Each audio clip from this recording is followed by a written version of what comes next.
السلام عليكم ورحمة الله وبركاته. ازيكم يا احلى متابعين واجمل اخوات، يا رب تكونوا بخير.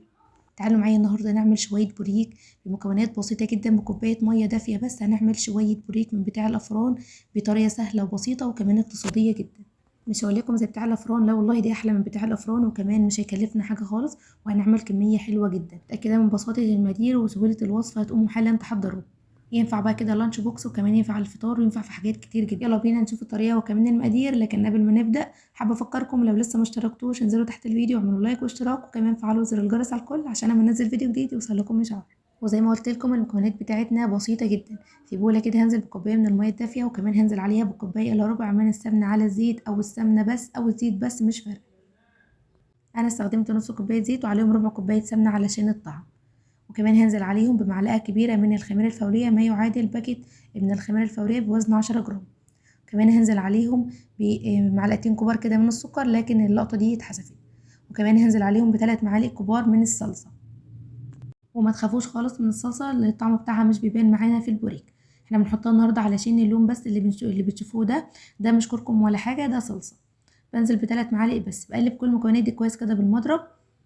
وزي ما قلت لكم الميه بتاعتنا النهارده مستخدمينها دافيه علشان العجينه بتاعتنا ترفع معانا وتاخدش معانا تخمير كتير. بعد ما قلبت كده كويس بكون محضره جنبي الدقيق بتاعي، واستخدمت النهارده 4 كوبايات من الدقيق. هحط منهم شويه بشويه، وبعد ما نخلص عجين هقول لكم انا اخدت كام كوبايه دقيق بالظبط. نزلت عليهم كمان بمعلقه صغيره من الملح، وكمان معلقه كبيره من البيكنج باودر، ما يعادل نص باكيت. هقلبهم كده كويس بسباتيولا عشان ايديا ما تتبهدلش. وزي ما بقول لكم كل مره ضيفوا الدقيق شويه بشويه، لان كل دقيق بيختلف عن التاني في القابليه بتاعته للسوائل، فبننزل كده بالدقيق شويه بشويه. كمان هنا في ملحوظة مهمة جدا لازم تاخدوا بالكم منها. انزلوا بالصلصة على المكونات السائلة، يعني قلبوا الصلصة كده مع الزيت وكمان مع المية، لان لو حطيتوها على الدقيق هتكتل معانا كده ومش هتعرفوا تفكوها، وهيكون الشكل بتاعها مش لطيف.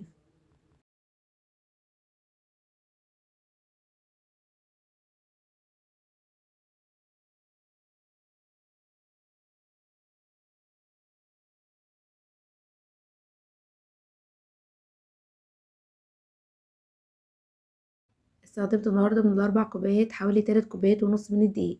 وزي ما قلت لكم نوعية الدقيق بتختلف من نوعية للتانية، فبننزله كده بالدقيق شوية بشوية. وبنبدأ في العجن، والعجينة بتاعتنا بتكون طرية جدا وفلافي كده وعاملة زي الملبن بالظبط.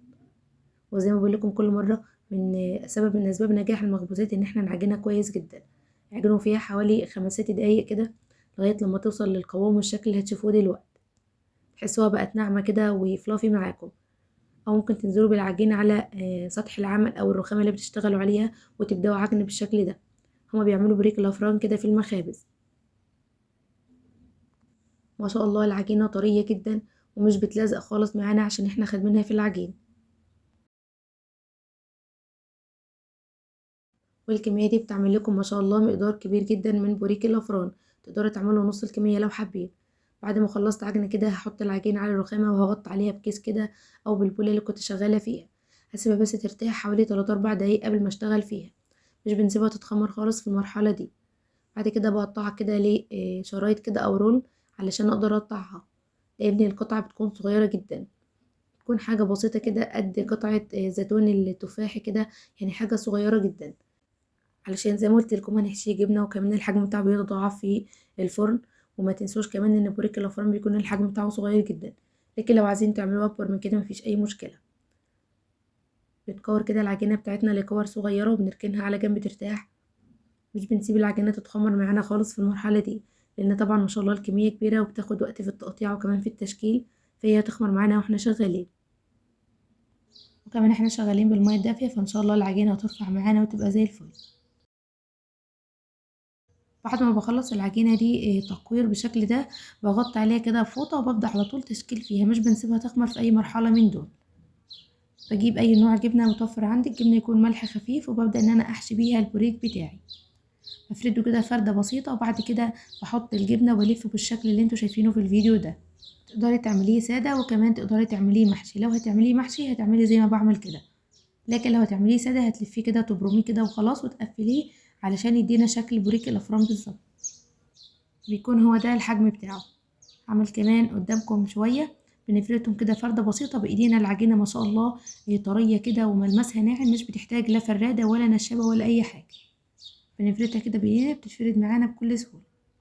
بنقفل كده على الجبنة كويس، وبعد كده بنقفل الواحدة كده كويس علشان ما تفتحش معايا في التخمير، لان احنا حاطين لها بيكنج باودر وكمان حاطين لها خميرة، فممكن تفتح معايا في التخمير ويدينا شكل مش حلو.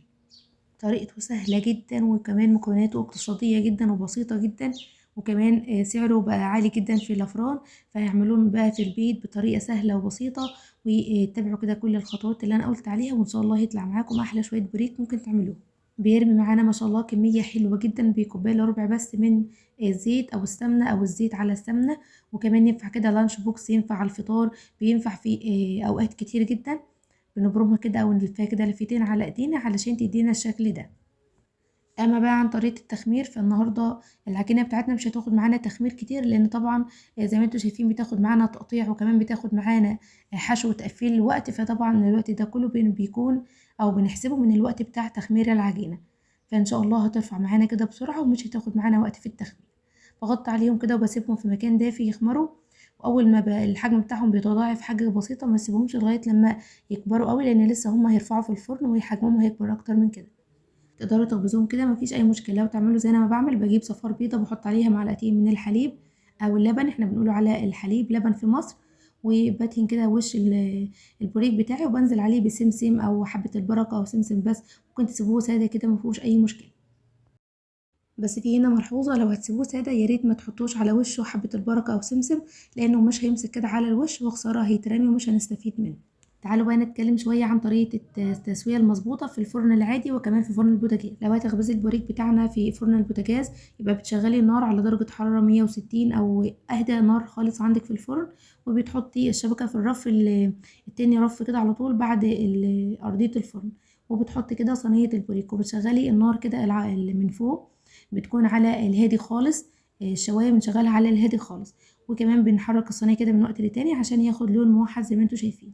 ما بياخدش معانا في الفرن حوالي 10 دقايق، 7 دقايق، مش بياخد معانا وقت كتير لان حجمه صغير زي ما انتوا شايفين. وكمان علشان ما ينشفش معاكم في الفرن ويطلع طري، وكمان الارضيه بتاعته او القعر بتاعه كده يكون طري زي ما انتوا شايفين. اما التسويه في الفرن الفلاحي والفرن العادي، فبتشغلي النار من فوق ومن تحت على الهادي خالص، وبتتابع الصينيه كده من وقت للتاني بتغيريها. وبكده بيكون خلص معانا فيديو النهارده، واشوفكم على خير في فيديو تاني، ومع السلامه.